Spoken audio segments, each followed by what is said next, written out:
السلام علیکم، کیسے ہیں آپ؟ جیسے کہ آپ جانتے ہیں کہ کچھ دن پہلے انجینئر علی مرزا گرفتار ہوئے اور ان پہ کچھ لوگ کہتے ہیں کہ 295C کا قانون لاگو ہوتا ہے۔ تو دیکھیے اس بارے میں مفتی طارق مسعود صاحب کیا کہتے ہیں، سنیے ان کا بیان۔ 295C کا قانون ہے نا، یہ ایسا لگتا ہے کہ شدت پسند مولویوں کے ہاتھ میں دشمنی نکالنے کا ایک کھلواڑ بن چکا ہے۔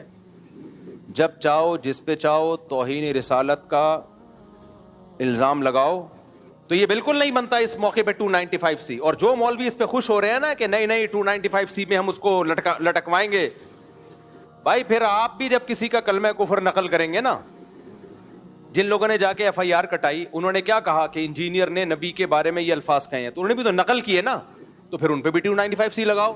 اور آج ہم انجینئر کو بھی ڈیفینڈ کر رہے ہیں، تو اس پہ یہ اعتراض تو کیا جائے گا کہ عیسائی ایسا کہتے ہیں کہ نہیں کہتے۔ سمجھ میں آ رہی ہے بات؟ یہ اعتراض تو کیا جائے گا، تو آپ ریفرنس دیں وغیرہ وغیرہ۔ یہ اعتراض نہیں کیا جائے گا کہ انجینئر نے نبی کی توہین کی ہے۔ کسی اور کی طرف نسبت کرنے سے انسان توہین رسالت کا مرتکب نہیں ہو جاتا، 295C اس پہ نہیں لگتا۔ مفتی طارق مسعود کے بیانات کے لیے مفتی صاحب کے آفیشیل چینل بس دعا کریں کہ اللہ پاک ہمیں صحیح علم عطا کرے، دین کا صحیح علم عطا کرے، صحیح سمجھ عطا کرے۔ مفتی طارق مسعود سپیچز کو سبسکرائب کریں۔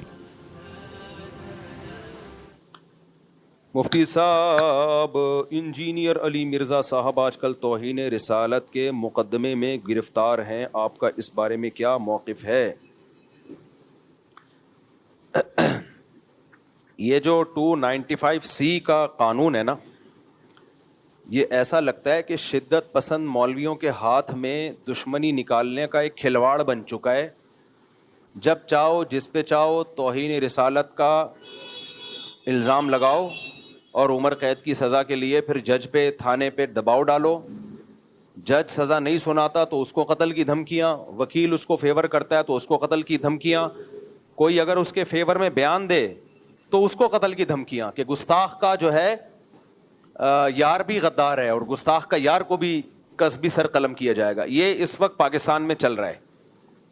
مجھے ایسا لگتا ہے کہ اس قانون کی وجہ سے نا ایک دن کوئی بھی مولوی باہر نہیں ہوگا، سب ایک دوسرے پہ الزام لگا کے سب ایک دوسرے کو اندر کر چکے ہوں گے، اور جو سیکولر لبرل لوگ ہیں، جو حقیقی گستاخ ہیں، وہ لائف کو انجوائے کر رہے ہوں گے، اور سارے مولوی ایک دوسرے پہ الزام لگا کے، سارے مولوی نہ کہیں مذہبی اسکالر، سارے مذہبی اسکالر کہاں ہوں گے؟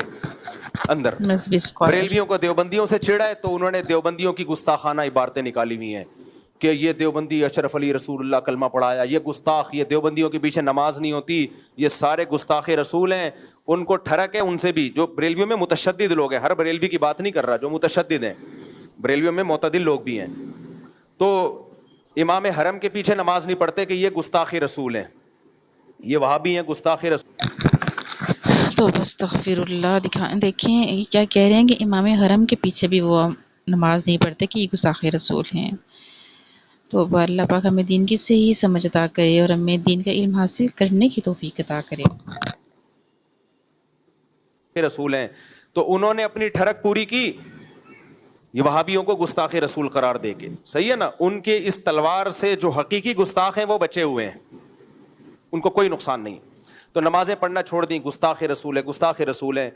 پھر اہل حدیثوں کے خلاف کسی نے ٹھڑک نکالی، ان کی کوئی عبارتیں نکالی، یہ گستاخ رسول ہے، حالانکہ وہ بھی نام تو بہر اللہ رسول کا لیتے ہیں، دعویٰ تو ان کا بھی یہی ہے کہ ہم اللہ رسول کو فالو کرتے ہیں، تو وہ بھی مذہبی لوگ ہیں۔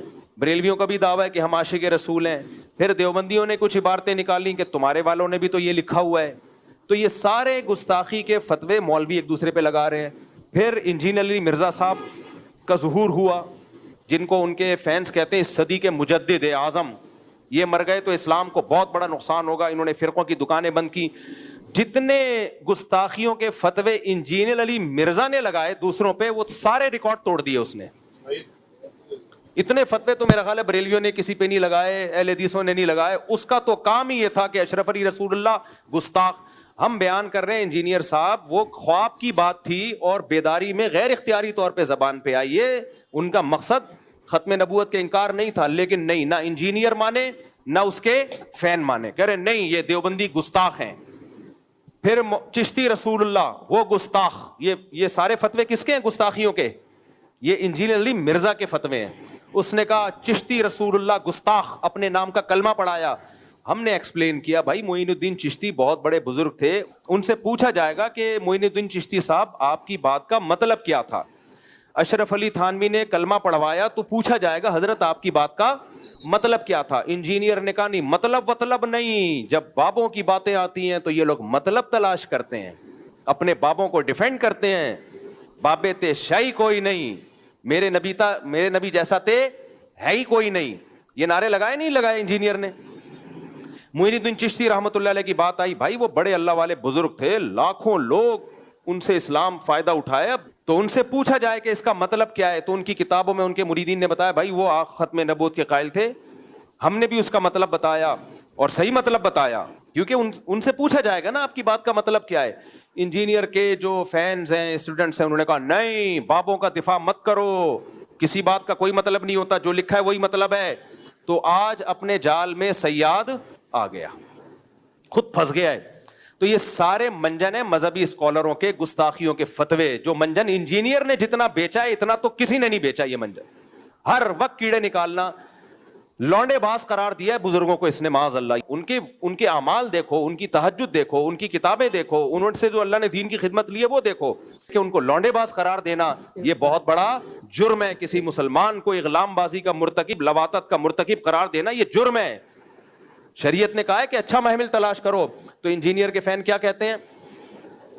انجینئر کے فینس نے کیا کہا, لو اپنے بابوں کا کیا کر رہے ہیں, دفاع کر رہے ہیں. بھائی شریعت کا حکم ہے, کسی مسلمان کے عمل کی کوئی بات اگر وہ کرتا ہے اس کی بات کے 100 مطلب نکلتے ہیں, 99 غلط اور 1 صحیح, تو ہمیں کون سا مطلب نکالنا ہے؟ صحیح والا. یہ بابوں کا حکم نہیں ہے, یہ کس کا حکم ہے؟ اسلام کا حکم ہے. تو آج وہی بابا اپنے ہی ان فتووں کا خود ہی پھنس گیا ہے. ہم تو آج بھی انجینئر کو ڈیفینڈ کر رہے ہیں کہ انجینئر نے اگر عیسائیوں کے بارے میں یہ کہہ دیا, یہ میں ذرا پی لوں, کیا خیال ہے؟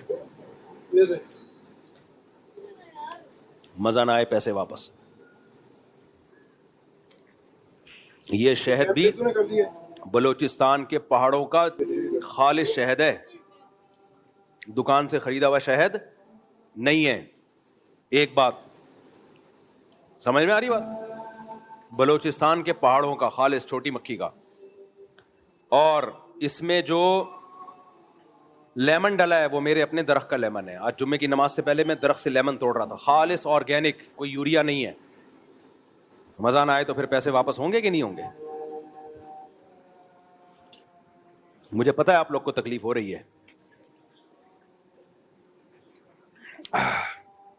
اور یہ 1 گھنٹہ کم از کم لیمن اس پانی کے اندر پڑا رہا ہے, اس سے اس کی کڑواہٹ آئی ہے.